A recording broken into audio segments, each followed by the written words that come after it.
네, 교육부가 지난 10월 10일에 2028학년도 입시 개편 시안을 마련했습니다. 이 시안이 그대로 확정이 되면 우리나라 교육은 어떻게 달라지는지 알아보도록 하겠습니다. 광주과학고등학교 박세별 선생님 모셨습니다. 안녕하십니까? 네, 안녕하세요. 네, 2028학년도 입시 개편 시안, 그 내용이 뭡니까? 2028년이면 지금부터 4년 후죠. 대학 입시라는 게 그때그때 변동이 심하면 안 되기 때문에 학생과 학부모를 위해서 교육부에서는 대입 4년 예고제라는 걸 합니다. 네. 그러니까 4년 전에 미리 이런 수능과 이런 입시를 하겠다 하고 예고를 해주는 거예요. 네. 그래서 지금 2028학년도 수능 개편안이 지금 나온 겁니다. 네. 네. 그런데 28학년도 그 입시 시안을 보면 몇 가지로 이렇게 좀 줄일 수 있잖아요. 뭐 믿을 수 있는 대입 내신 평가, 의미 있는 교육 생활 뭐 이런 것 등등이 있는데 이게 지금 문제가 좀 있다고 보시는 거예요? 그러면? 그렇죠. 매년 나오는 건데 올해 좀 28학년도 것만 좀 독특합니까? 지금 2028년도 거가 제일 네. 문제인 거, 뭐 키워드 하나로 정리하라고 하면 네. 여기서 이제 뭐 3가지까지 하나로 정리할 수 있어요. 네. 과거로의 회귀다, 퇴행이다. 네, 이렇게 정리할 수 있습니다. 그 심각한 내용 3가지 짚어주시죠. 일단 지금 문이과 통합한다고 네. 그 선택 과목을 아예 다 없애버렸거든요. 근데 지금 2022 개정 교육과정, 그러니까 네. 이게 뭐냐면 지금 학생들이 배워야 하는 교육과정입니다. 국가에서 정한. 네. 그거는 학생들의 선택을 존중하고 다양한 진로를 열어준다라고 돼 있어요. 네. 그런데 선택 과목은 그냥 유불리가 생기니까 뭘 선택하면 더 유리하고 누구한테 불리하고 이러니까 그냥 다 통일. 수능에 이제 선택 과목이란 것은 없습니다. 아, 이제 다 그래요? 통일이 돼버렸고요. 하나 심화 수학이라는 것만 지금 할지 말지라고 하는데 할 가능성이 굉장히 높고 네. 하여간 이 선택권 자체가 다 사라졌어요. 문제는 뭐냐면 고등학교도 지금 선택 교과로 다 이루어지고 있잖아요. 네. 다 지금 대학교처럼 선택해가지고 내가 원하는 과목 수강하고 이렇게 하고 있단 말이죠. 근데 정작 수능은 그런 게 의미가 하나도 없어요.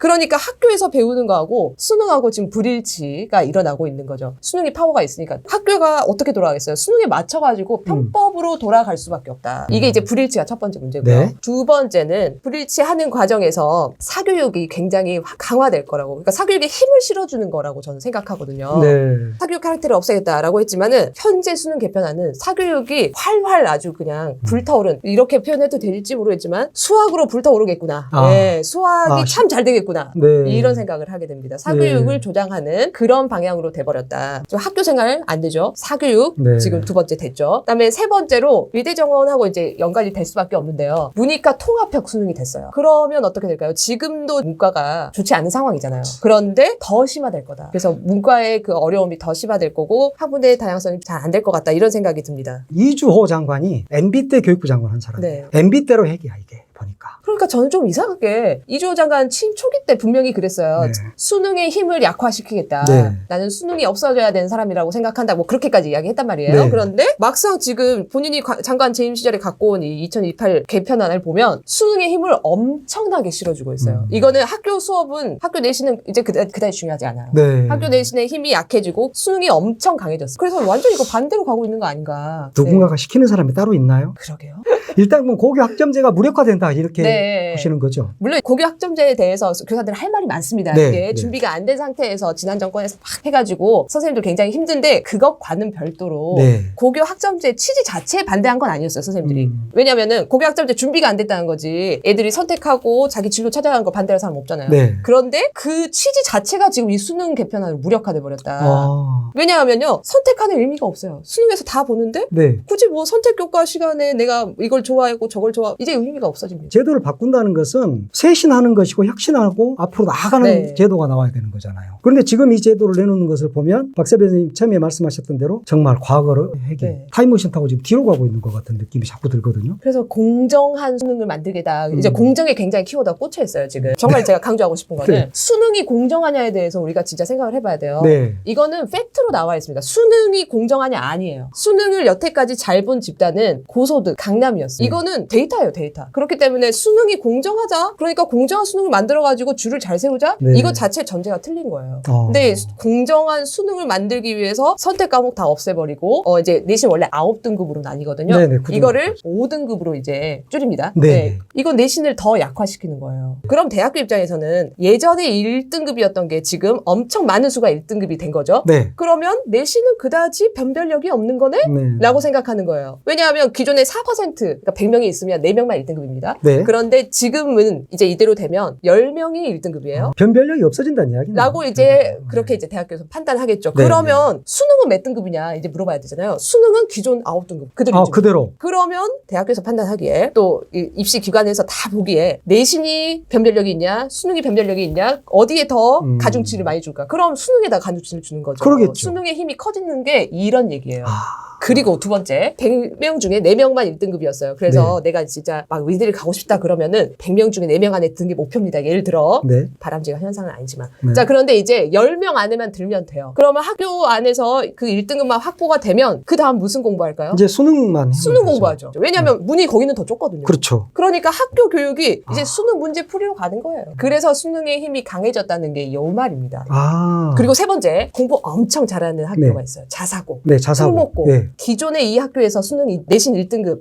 하려면 너무 힘들겠죠. 너무너무 힘들죠. 예. 그렇죠. 내가 예를 들어 강남에 살아요. 강남에 엄청난 특목고인데 그 안에서 100명 중에 4명들이 너무 힘든 일이에요. 그래서 이번에 이제 1등급이 10명으로 늘어난다. 아까 제가 그랬죠. 수능의 힘이 커진다고. 네. 그럼 학부모 입장에서는 수능을 잘 보는 학교를 잘 준비시켜주는 학교, 수능 문제 풀이 잘해줄 학교를 보내야겠는데 그동안에는 이런 자사고나 특목고가 내신이 불리하니까 그렇죠. 그래도 일반고를 믿고 일반고 안에서 다양한 교육과정으로 우리 아이를 이렇게 키워야지. 이런 학부모도 계셨단 말이에요. 근데 이제 그게 의미가 없어지니까 이제 특목고에서도 자사고에서도 내신은 잘 받을 수 있어. 확보가 된다는 얘기예요. 그렇죠, 그렇죠. 그러면 이제 완전히 자사고, 특목고 선호 현상이 생기는 네. 거죠.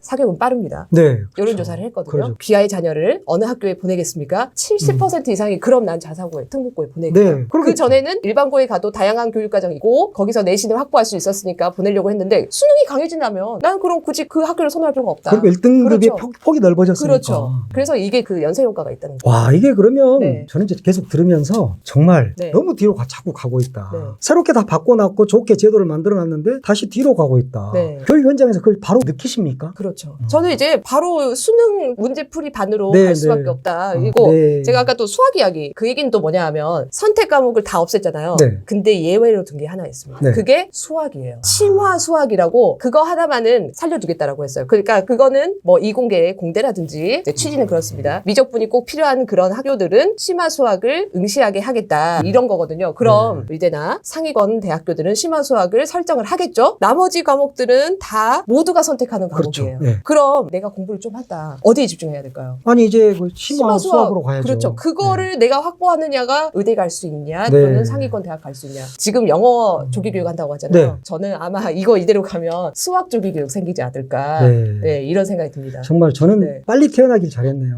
마지막으로 한 말씀 하시죠. 저는 항상 여기 나오면 생각할 거리를 좀 던져드리고 싶어요. 이 네. 구독자님들께. 네. 그러니까 수능의 타당도에 대해서 제가 항상 이야기를 하는데 네. 수능이 뭐의 줄임말이냐라고 물어보면 대학 수학 능력 시험이잖아요. 그렇죠. 정말 그 수학 매스 시험 되게 생겼는데 그 수학이 아니라 대학교에서 공부할 수 있는 능력이 있냐는 거예요. 그러면 지금 오지선다의 이 수능 자체가 그걸 판별하는데 적절한 평가 도구냐는 거예요. 네. 아니거든요. 아니다. 줄 세우기 위한 예. 줄을 잘 세울 수 있는 거지 얘네들이 대학교 가서 공부할 수 있는 능력이 있냐에 대한 거는 아니에요. 수능은 그리고 이걸 줄을 잘 세운다고 해서 공정한 게 아닙니다. 이 아이들이 대학교 가서 공부할 수 있는 능력을 있냐 이거는 누가 판단해야 돼요? 대학교에서 판단해야 돼요. 그렇죠. 우리 대학에서 필요한 인재를 뽑아다가 다양한 전형으로 다양한 능력을 갖다 뽑아야지 이대로 가면 2028은 어떻게 되느냐면요. 전 과목을 다 잘하는 수능 만점자가 모든 것을 독식하는 그게 건강한 사회인가 저는 그렇다고 생각하지 않거든요. 자, 2028년도 대입 개정안은 이 입시 개편 시한 나온 것에 대한 문제점을 살펴봤는데 이대로 되면 안 되겠네요. 네. 다시 개편이 돼야 되겠네요. 네, 아마도 어려울 것 같습니다. 왜냐하면 너무 네. 늦게 나왔어요. 그러니까요. 원래 더 이전에 나와서 의견 수렴을 해야 되는데 네. 굉장히 급박하게 나오고 그리고 의견 수렴할 시간이 얼마 없습니다. 의견 그래서 수렴- 너무 걱정이 되는 네, 의견수를 못하게 하려고 그랬을 수도 있어요. 이 세상에는 모두 다 꼼수가 있으니까. 자, 오늘 말씀 여기까지 듣겠습니다. 감사합니다. 감사합니다. 네.